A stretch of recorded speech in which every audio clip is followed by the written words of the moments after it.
अस्सलाम वालेकुम दोस्तों, सऊदी अरब की फटाफट ताज़ा और बड़ी खबरों में आपका स्वागत है।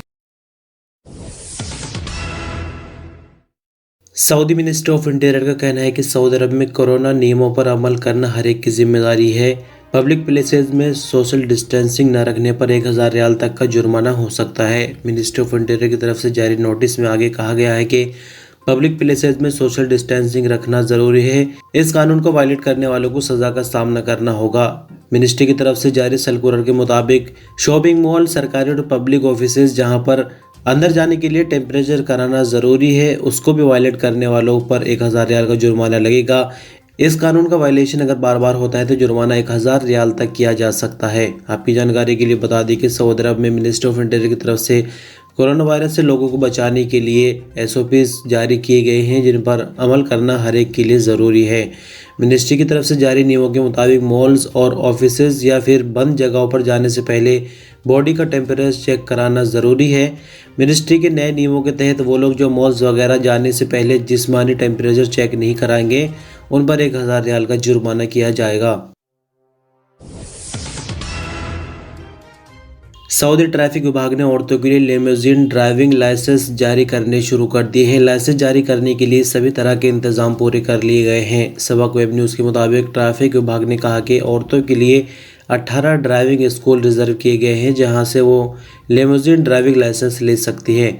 सऊदी अरब के कई रीजन और इलाकों में 18 ड्राइविंग स्कूल खुले हुए, जैसे कि रियाज, अलशर्किया, असीर, जाजान, नजरान, अलजोफ, हाइल, ताइफ और जद्दा में ड्राइविंग स्कूल से औरतें टैक्सी चलाने का लाइसेंस ले सकती हैं। आपकी जानकारी के लिए बता दें कि सऊदी अरब में औरतों को ड्राइविंग की इजाज़त मिलने के बाद बड़ी तादाद में सऊदी औरतें और जो सऊदी अरब के अंदर रहती यानी अजनबी औरतें ड्राइविंग कर रही है। ऐसे में एक सर्वे रिपोर्ट में कहा गया था कि औरतों को गाड़ी चलाने की इजाज़त मिलने के बाद सऊदी भर में घरेलू ड्राइवरों की डिमांड में काफ़ी कमी हुई है। ड्राइविंग की इजाज़त मिलने से पहले सऊदी अरब में सबसे ज़्यादा डिमांड प्राइवेट ड्राइवर की ही हुआ करती थी।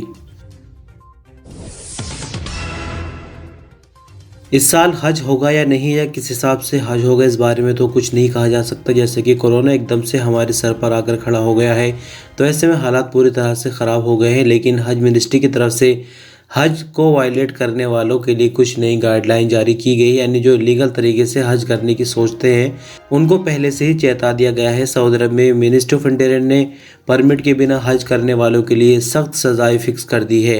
मिनिस्ट्री ऑफ इंटीरियर ने हज नियमों को वायलेट करने वालों के लिए कैद और जुर्माने की सजाएं रखी है। मिनिस्ट्री ऑफ इंटीरियर की तरफ से जारी बयान में कहा गया है कि सऊदी शहरी और अजनबी हज नियमों को वायलेट करेंगे, यानी बिना परमिट के हज करने की कोशिश करेंगे, तो सजाएं कुछ इस प्रकार की रखी गई है। जो सऊदी या अजनबी बिना परमिट के मीना, मुजदलफा और अरफात में जाएगा, उस पर 15,000 रियाल तक का जुर्माना होगा। इसके रिकॉर्ड में ये बात लिख दी जाएगी कि उसने इस साल हज कर लिया है। दोबारा वायलेशन पर आने वाले हज मौसम में सजाएं दोगुनी हो जाएंगी। जो सऊदी या अजनबी बिना परमिट के मक्का मुकर्रमा के चारों तरफ, अंदरूनी बेलेट, मीना, मुजदलफा और अरफात के चारों तरफ और अल रसीफा में हरमीन शरीफेन ट्रेन स्टेशन पर पकड़ा जाएगा, उस पर भी 10,000 रियाल तक का जुर्माना होगा। वायलेशन दोहराने पर सजा दुगनी होगी।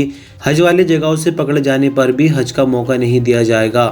इन सभी वायलेशन पर अमल 25 ज़िलक़ादा से शुरू हो जाएगा। इसी तरह के वायलेशन अगर एक से दोबारा बार किए जाते हैं तो सज़ा और जुर्माने डबल हो जाते हैं। अब बात करते हैं ऐसे ड्राइवर की। सऊदी ड्राइवर जो कि इलीगल तरीके से हज करने वालों को मक्का मुकर्रमा के अंदर घुसाते हैं, तो हज परमिट न रखने वाले अजनबी या फिर सऊदियों को हज वाली जगहों पर ले जाने वाले गाड़ी मालिक पर 50,000 रियाल तक का जुर्माना होगा, और जितने लोग उसने अपनी गाड़ी में बिठा रखे होंगे उसी के हिसाब से प्रति व्यक्ति 50,000 रियाल जुर्माना होगा। साथ ही उसकी गाड़ी भी जब्त कर ली जाएगी और उसको कैद का भी सामना करना पड़ सकता है, यानी 1 महीने से 6 महीने तक की कैद भी उस बंदे को हो सकती है। और साथ ही आपको बता दें कि अदालत से जो फैसला जारी होगा उसके मुताबिक उस बंदे की एडवर्टाइजिंग भी लोकल अखबारों में की जाएगी।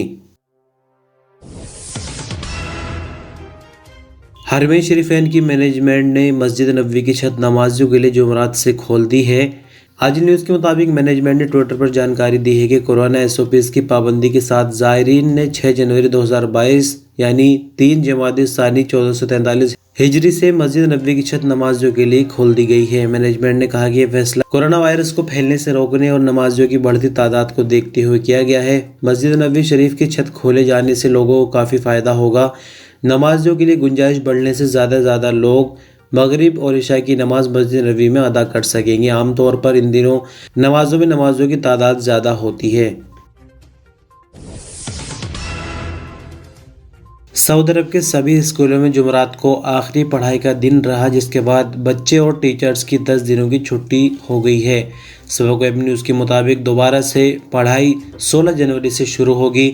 मिनिस्ट्री ऑफ एजुकेशन की तरफ से जारी बयान में कहा गया है कि एकेडमिक साल को 3 सेमेस्टर में बांटा गया है। हर सेमेस्टर में 13 हफ्ते रखे गए हैं, जबकि सेमेस्टर के दौरान छुट्टी भी रखी गई है। इसी तरह दूसरे सेमेस्टर के बीच में 10 दिन की छुट्टी रखी गई है, जिससे बच्चे आज यानी जुमे से फ़ायदा उठा सकेंगे।